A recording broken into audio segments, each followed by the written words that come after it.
seorang kakek tua yang memiliki hobi sebagai penulis. Ia tinggal bersama ikan mas merah yang bisa berubah menjadi manusia, yaitu bernama Akago. Selain penulis, si kakek pun mampu melukis dan hal itu ia lakukan dengan menggambar pose-pose Akago yang lumayan centil. Tetapi karena mereka sudah lama tinggal berdua, jadi Akago sudah tak malu lagi telanjang di depannya.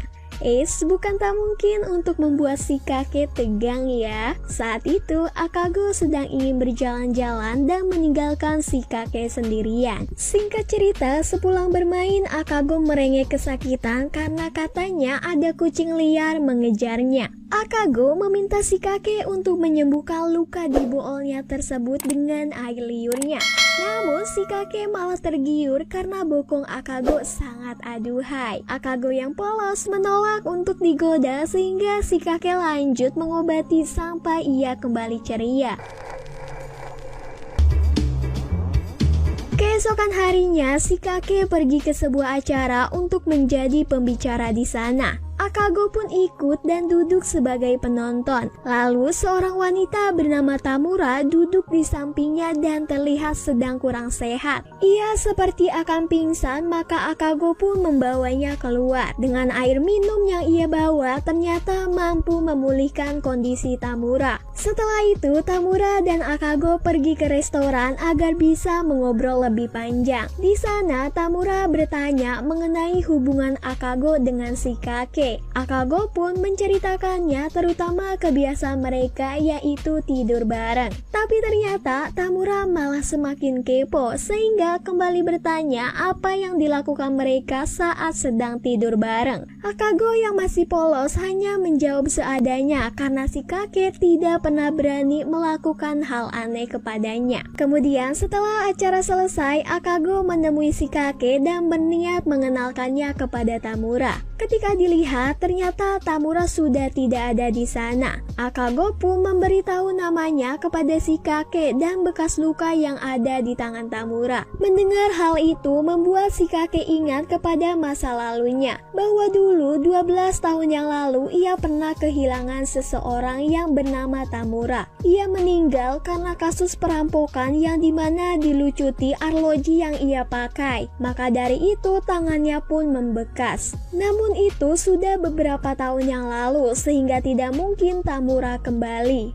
Pada saat di rumah, Akago menceritakan apa kata orang mengenai si kakek. Katanya, kakek ini sedang ingin mencari kesenangan atau bisa dibilang teman hidup kali ya. Si kakek hanya meresponnya bahwa itu cuma gosip. Tetapi Akago sebagai gadis polos jadi penasaran dengan hal tersebut. Sehingga ia meminta si kakek untuk jadi kekasihnya. Akago ingin menemani si kakek di sisa hidupnya yang mungkin tidak lama lagi akan mati. Namun si kakek sadar diri bahwa dirinya sudah tuir, akan tetapi Akago membuat kesepakatan sendiri yaitu mereka resmi jadian.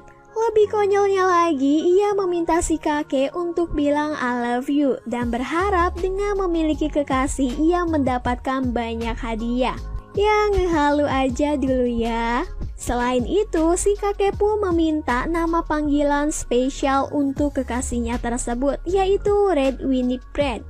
Ia langsung memeluk dan berkata ingin si kakek menghisapnya. Dan akhirnya mereka ciuman guys, no hisap-hisap. Setelah semalam tidur bareng, hari pun telah pagi dan Akago bangun lebih dulu, kemudian ia penasaran dengan ruangan di lantai atas. Jadi tanpa sepengetahuan si kakek, ia nekat naik dan ketika di sana ia melihat sebuah meja rias. Ia menggunakan beberapa make up di lemari tersebut, namun tiba-tiba seketika Akago langsung berlari dan memeluk si kakek yang sedang wudud. Ia tahu bahwa Akago pergi ke lantai atas padahal sudah dilarangnya. Akan tetapi ketakutan itu membuat Akago tak ingin lepas dari pelukannya.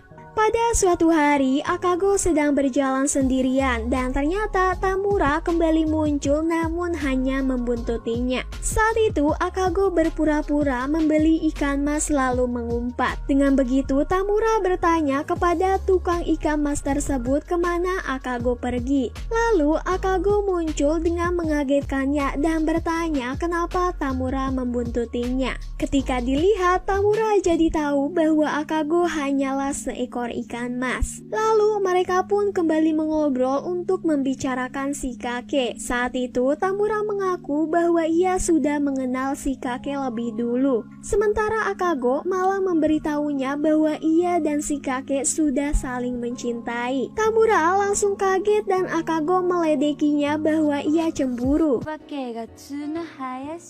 Kemudian selesai mengobrol, mereka melihat si kakek sedang membeli bunga dan mengikuti seorang wanita. Sampai akhirnya mereka membuntuti si kakek hingga tiba di bioskop. Tetapi si kakek kembali melanjutkan perjalanannya dan ternyata ia ingin menemui seorang wanita. Sudah tentu bunga yang tadi dibelinya untuknya. Lalu si kakek pun diajak masuk. Akago dan Tamura melihat si kakek berpelukan bersama wanita lain. Mereka nampak manyun dan memutuskan untuk pulang.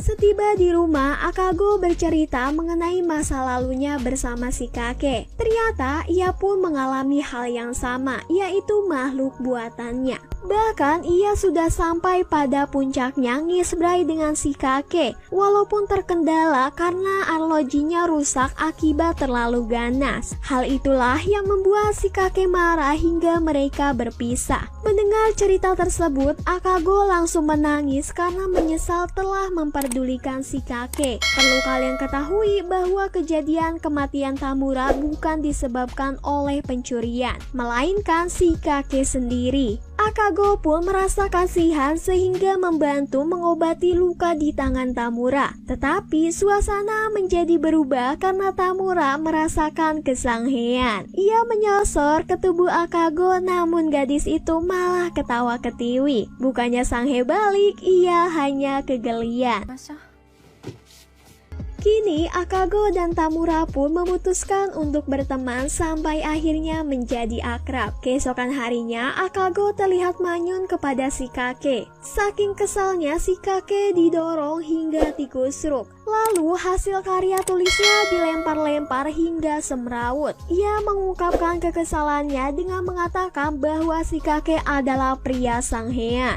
Kemudian si kakek mencoba menjelaskan bahwa wanita yang bernama Maruko itu adalah gadis miskin sehingga ia datang untuk membantunya. Akugo sudah terlanjur kecewa dan tak ingin mendengar pembenaran tersebut. Pada akhirnya mereka jadi bertengkar dengan mengagung-agungkan pendapat masing-masing. Si kakek merasa sedih karena tulisannya jadi kacau balau dan berpikir bahwa Akago tidak menghargai karyanya. Namun wanita tidak pernah mau kalah dan Akago terus mengoceh sampai merasa puas. Si kakek pun tidak tega melihat Akago terus ngedumel karena dirinya. Ia memberikan ketenangan dengan sebuah hiburan sederhana. Akago langsung memeluknya sambil berkata bahwa ia sangat mencintainya. Oh, cinta Akago ternyata dalam juga guys. Beberapa hari kemudian saat di rumah, Akago menyiapkan teh untuk si kakek dengan penuh cinta.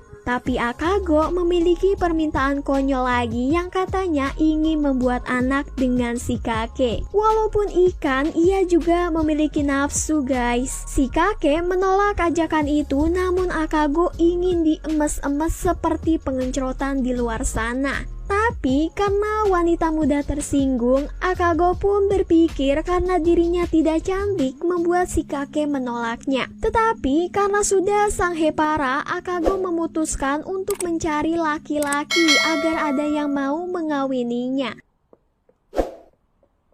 Ternyata Akago pergi ke toko ikan mas. Di sana ia mencari pasangan sendiri untuk kawin dengannya. Di sisi lain, si kakek merasa khawatir karena jam pulang Akago sudah hampir lewat. Ia pun pergi untuk mencarinya. Tiba di depan pintu, ternyata Akago sedang tiduran tanpa busana. Itu artinya pertanda bahwa ia sudah diperawanin. Singkat cerita, setelah kejadian itu, Shin diperlihatkan beberapa tahun kemudian yang dimana perut Akago sudah membesar. Berarti perkawinannya lancar ya guys. Dikarenakan ia hanya ikan mas, jadi yang mengurus kehamilan itu adalah si kakek. Di hari itu, Akago merasakan ada sosok Tamura di dekat mereka. Kemudian Akago mencarinya dan benar bahwa Tamura berada di sana. Ia langsung mengejarnya dengan perut yang lumayan berat.